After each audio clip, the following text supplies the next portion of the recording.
The next example of the wild outside punch is going to be a throw called Seoi Tai Otoshi.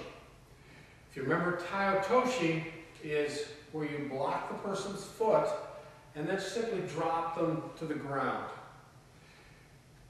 I want to emphasize the difference here between high impact throws like Seoi Nagi, which will elevate the person to where his feet may be 5-6 feet in the air before you bring him down.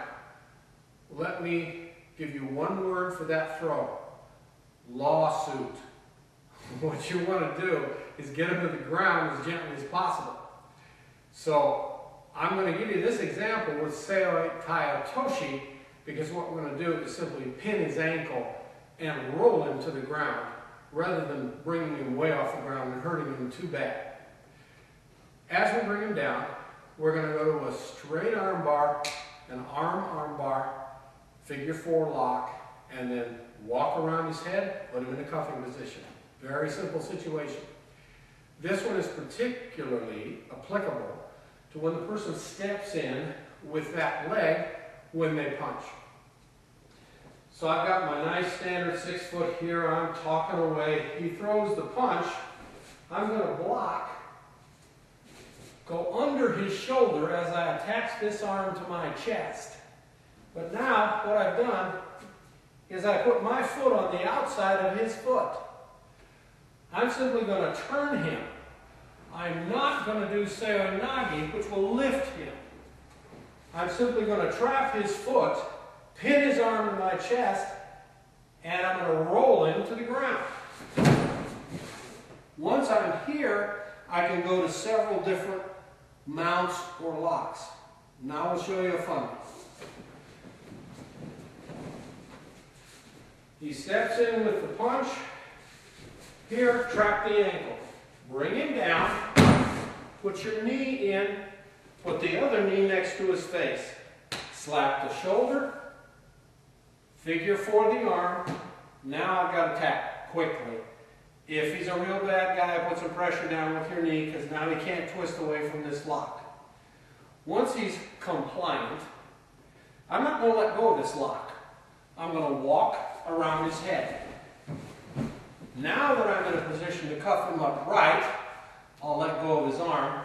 Give me your other hand, give me your other hand. Click, click. Quick way to finish a nice punch to the face. Let's try it again. Remember, when he steps in with the punch, slap, wrap, bring it up. As he taps from the pressure, walk around his head, pressure down on the shoulder, drop your knees in, click, click. Let's try it from another angle.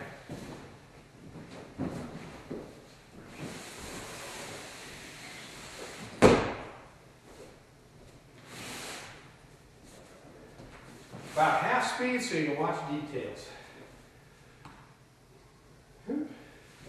Block, go under the shoulder, pin the arm to your body. I like to contract and trap this here. My foot's outside his foot. I'm just going to roll and drop him. The knee goes in, this knee goes in. Slap the shoulder, straighten out the arm. As soon as I get a tap, walk around his head, pressuring down on his shoulder. This rolls into his face. Drop the knee, bring the hand around, give me your hand, walk him up. Let's try that one more time from this angle.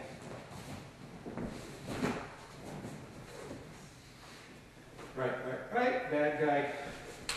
Here, drop, lock, walk.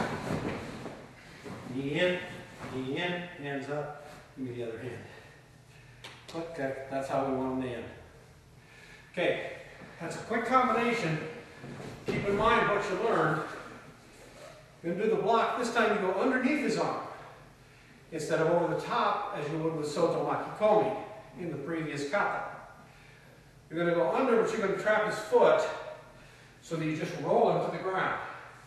Drop the knee in, Drop the other knee in, slap the shoulder, secure your figure four, and walk around his head. Quick solution to a bad problem.